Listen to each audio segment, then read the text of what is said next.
Bharat Ratna doctor Bhimrao Ambedkar को कोटि कोटि नमन। ये कार्यक्रम डॉक्टर भीमराव अंबेडकर के जीवन पर आधारित है, जहां भारत की जनता के प्रति उनके योगदानों को पूरी सजगता से चित्रित और रेखांकित करने का प्रयास है। कार्यक्रम में दिखाई गई घटनाएं लब्ध पुस्तकों से ली गई हैं। इस कार्यक्रम के जरिए चैनल की ओर से एक विश्वसनीय, सजग और सकारात्मक प्रयास है कि डॉक्टर बाबा साहेब भीमराव अंबेडकर के जीवन की संघर्ष यात्रा एवं गौरव गाथा पूरे आदर के साथ घर घर पहुंचे और उनके योगदानों से सभी संपूर्णता में परिचित और आह्लादित हों।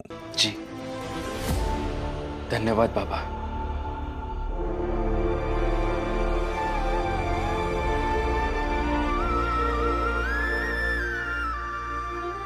और फिर आपको जो भी परेशानी होगी, जो भी दुख होगा, हम सब मिलकर बांट लेंगे।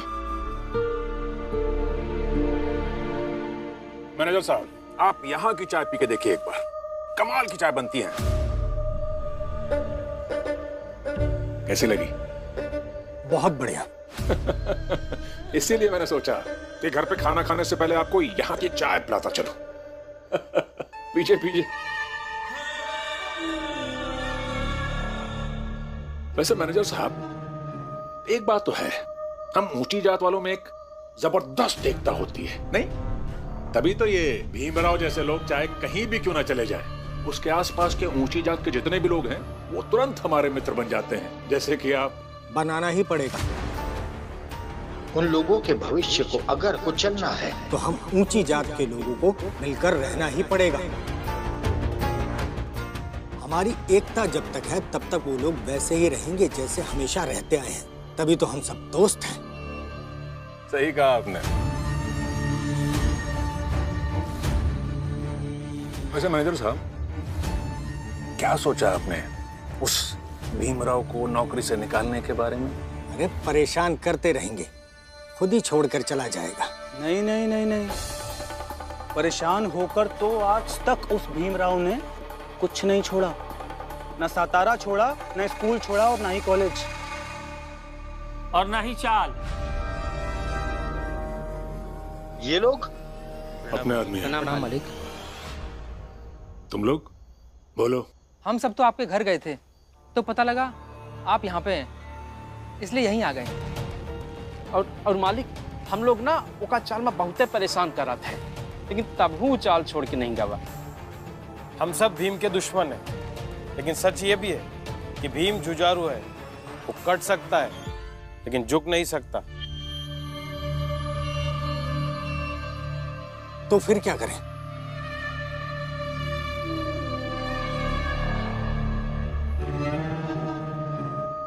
मैनेजर साहब, अगर ऐसा हो कि भीमराव के दफ्तर में काम करते समय वहां से सारे अखबारों की चोरी हो जाए, ऐसे में फिर क्या हो सकता है?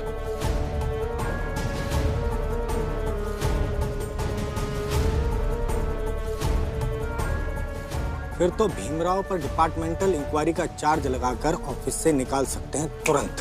सुंदर। अच्छा, यही तो मैं चाहता था, मिल गया रास्ता।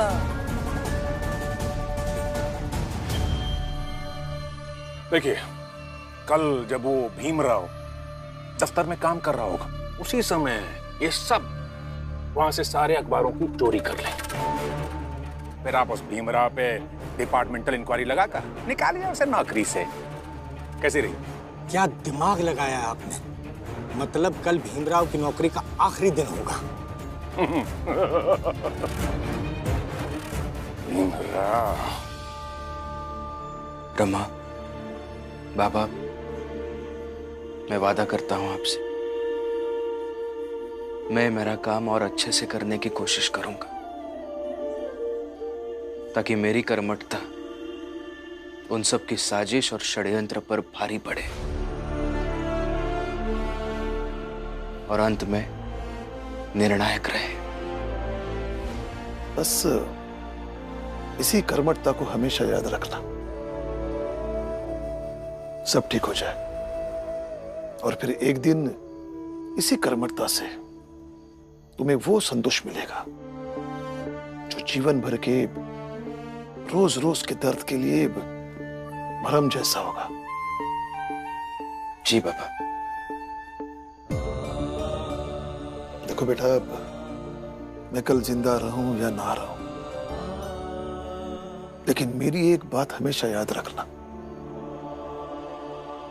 कि जीवन के अंत में संतोष पाने के लिए जीवन भर लड़ना जरूरी है, जूझना जरूरी है, चोट खाना, दर्द सहन करना, लेकिन फिर भी अपने जीवन में आगे बढ़ते रहना जरूरी है। बाबा चलिए खाना खा लीजिए, खाना बन गया है।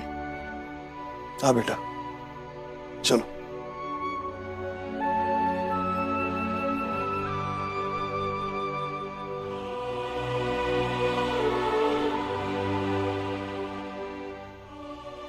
सुनो, तुम दोनों भी आ जाओ, खाना खा लो।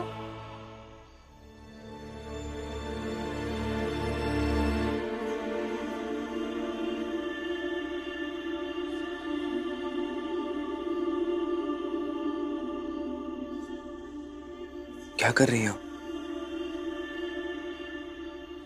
विश्वास दिलाने की कोशिश कर रही हूँ कि आपकी रमा आपके साथ है।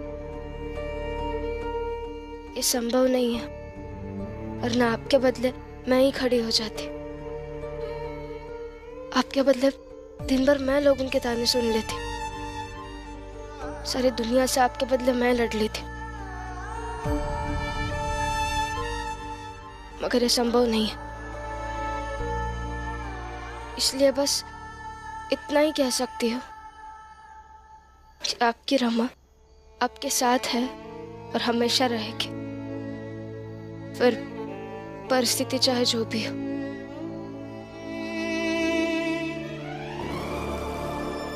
देखो रमा, तुम्हें मेरे बदले कुछ करने की जरूरत नहीं है। तुम अपने हिस्से की लड़ाई लड़ रही हो, यही बहुत बड़ी बात है, यही सबसे मुश्किल है। और बाबा जिस जीवन पश्चात के संतोष की बात कर रहे थे, वो हम दोनों की इकट्ठी कमाई होगी, क्योंकि हम दोनों को जरूरत है एक दूसरे की। हमारा जो भी है वो आधा आधा होगा, है ना? चिंता मत करो रमा। भीम, कहाँ रह गए? आ जाओ। चलो खाना खाने। आ गए।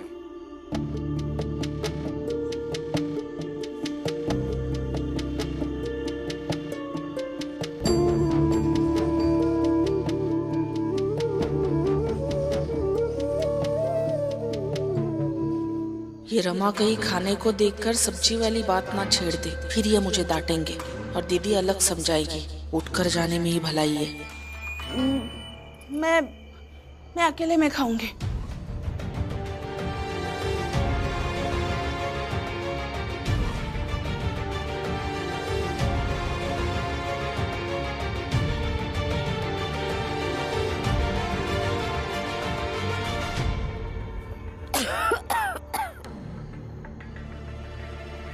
बुआ, क्या हुआ? मेरी दवाई शोभा के घर रह गई है, मैं जाकर लेकर आती हूँ। मैं लेकर आता हूँ। नहीं नहीं बेटा, तुम लोग खाना खाओ, मैं अभी लेकर आती हूँ।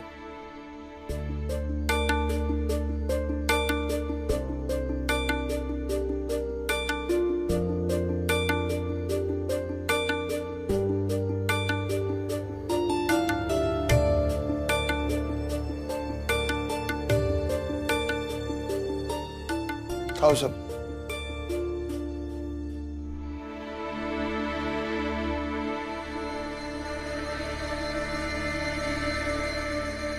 जीजा भाई, खीर नहीं ली तूने? अरे अंदर जाकर खीर तो लेकर आ। खीर बनी है क्या? हाँ, रमा ने मुझे अभी बताया कि खीर बनाई है, लेकिन तू हमेशा इतनी जल्दी में होती है ना कि तेरा ध्यान ही नहीं रहता है। इसलिए तेरा ध्यान न पति में रहता है, न संसार में, न परिवार में, कहीं पर भी तेरा ध्यान नहीं रहता है। बस ज्यादा बहस मत कीजिए, अभी जाकर उस रमा की खीर लेके आती हूँ, फिर देखना धीरे धीरे एक एक करके उससे सब छीन लूंगी मैं।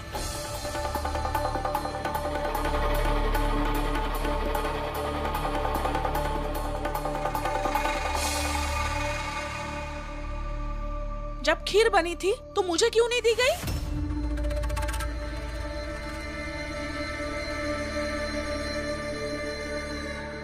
खीर?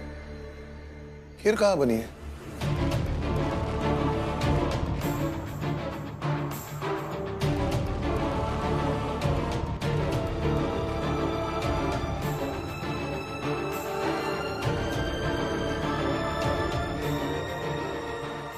लगता है दीदी ने मजाक किया। नहीं बनी तो बनानी चाहिए थी ना।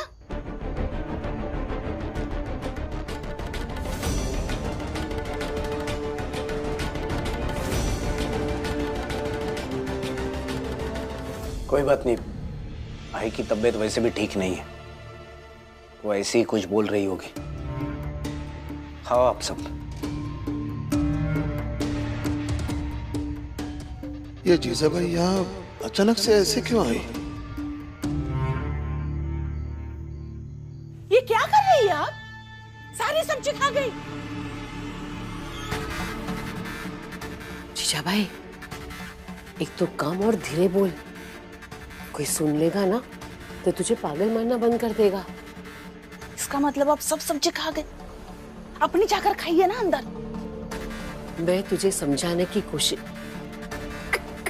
नहीं समझाऊंगी नहीं तो तू कहेगी कि वापस मैं भीम की तरह भाषण देने लगी। इसलिए मैंने करके दिखाया ताकि तुझे समझ में आए कि दूसरों का खाना खाना नहीं चाहिए। तू भीम के हिस्से की सब्जी खाकर खुश हो रही थी ना? कैसी माँ है तू, सौतेली ही सही, तू एक औरत है और औरत के दिल में एक माँ की ममता तो होती है ना। ऐसे अपने बच्चे का खाना कौन खा लेता है? और दूसरी बात, लालच बहुत बुरी चीज है जीजा भाई। खीर की लालच में गई और सब्जी गंवा दी। इसलिए बड़ी बुजुर्ग कह के गए हैं, जो मिले ना उसे संभालना चाहिए। लेकिन तेरे से तो कुछ भी नहीं संभल पा रहा है। बस बस बस, बहुत बोला आपने। यही कहना चाहते हो ना कि मैं ना रिश्ता संभाल पाई ना परिवार? ठीक है, नहीं संभल पाई। और कुछ? पहले तो ये बताया कि मैं खाऊं क्या? मेरे पास है सब्जी।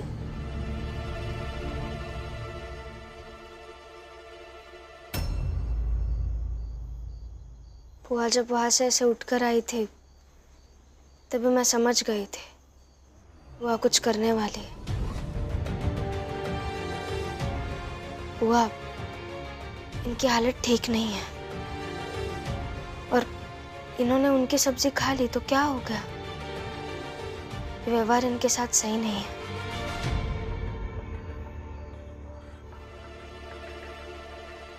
लीजिए। जा जा जा।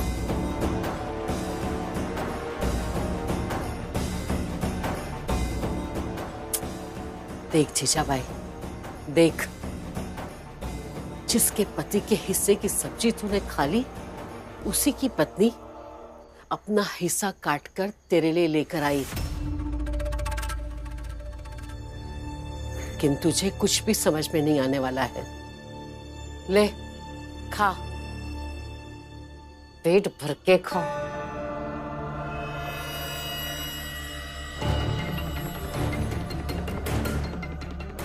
पागल औरत। हाँ, नहीं समझ में आता अब मुझे कुछ, क्योंकि मैंने अपना दिमाग बंद कर दिया है और भीम रमा से नफरत करने के सिवाय मुझे अब मेरे दिमाग में कुछ डालना भी नहीं है।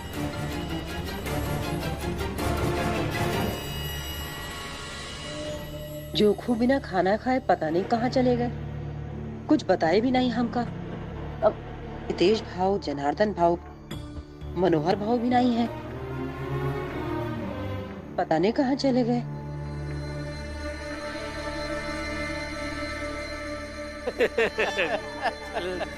सही बात है। जोखू तो बिना बताए कहाँ चले गए रे? हम कब से तुम्हारा इंतजार कर रहे हैं। अरे तो हम बोल रहे इंतजार करे खातिर। हर बार तो का बताए कि जब जरूरी है कहाँ जा रहे हैं। और वैसे भी तोरा दिल तो करत नहीं है हमरे साथ रहे खातिर, तो फिर काहे इंतजार करत रही? काहे कि तुम बिना खाना खाए चले गए रहे। तो तुम अच्छे से जानत हो कि हम तुमका खाना खिलाए बगैर खुद कभी नहीं खाना खावत हैं, यही लिए इंतजार करत रहे। लेकिन हम लोग तो खाना खाए के आए और पी के भी। और पिए खातिर पैसा कहाँ से आया? जोखू भूलिया तो बहुत हिसाब मांगती है। अरे मांगे दे हितेश भाई, देत कौन है? हैं? सही। चलो सोने का समय हो गया है। चल शुभ रात्रि। शुभ रात्रि।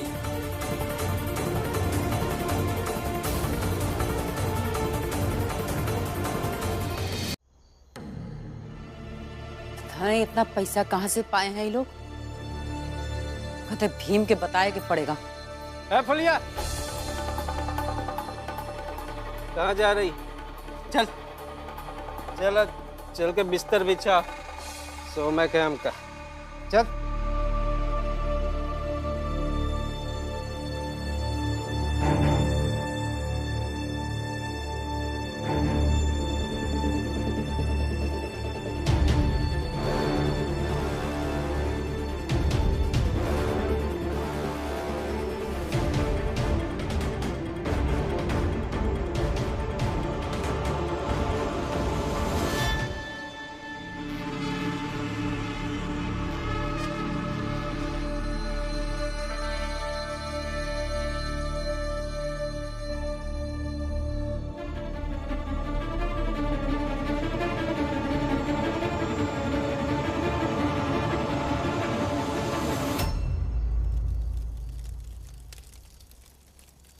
रमा, क्या कर रही हो बेटा?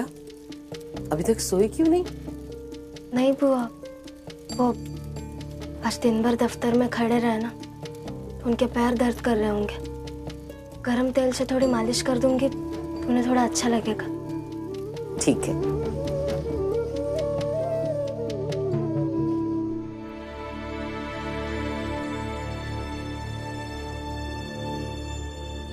ये गिन लीजिए और मुझे बता दीजिए कि आप कितने बंडल लेके जा रहे हैं और एक बंडल में कितने अखबार है। बहुत पढ़े लिखे हो ना, बिना बताए भर लो। और हमारे वो दिन नहीं आ गए कि तुम जैसे लोगों को हिसाब दें। अब देख लो कैसे इन लोगों के साथ सामंजस्य बिठाना। मुझे काम चाहिए, काम नहीं करोगे तो निकाल दूंगा ऑफिस से। हम इस भीमराव को कुछ नहीं बताएंगे साहब, चाहे जो हो जाए। जरा मुझे खाते हुए दे, ताकि तुम्हें भूख का एहसास जल्दी हो और साथ ही अपनी बेबसी का एहसास हो।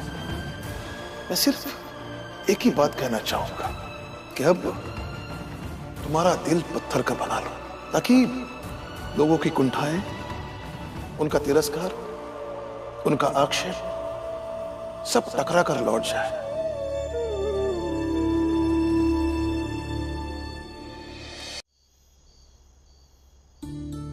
दीजिए, मैं आपके पैर दबा देती हूँ। अरे नहीं, मैं ठीक हूँ। क्यों ठीक हो? आपके पैर दर्द कर रहा है ना, तो दीजिए मैं दबा देती हूँ। दीजिए। मगर वगर छोड़िए और पैर दीजिए। रमा,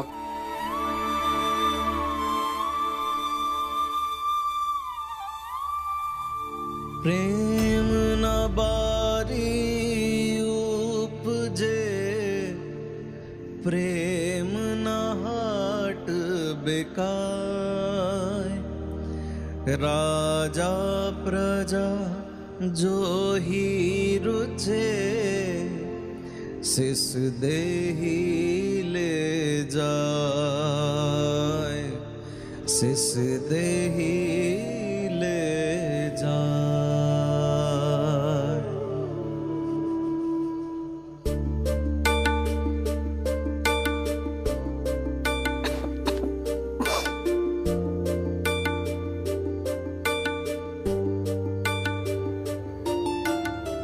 करुणा, करुणा,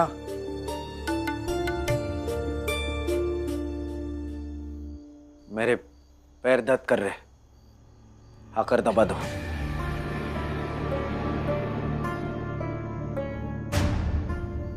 सोच क्या रही हो? रमा तो गई अपने पति के पैर दबाने, तुम भी जल्दी आओ।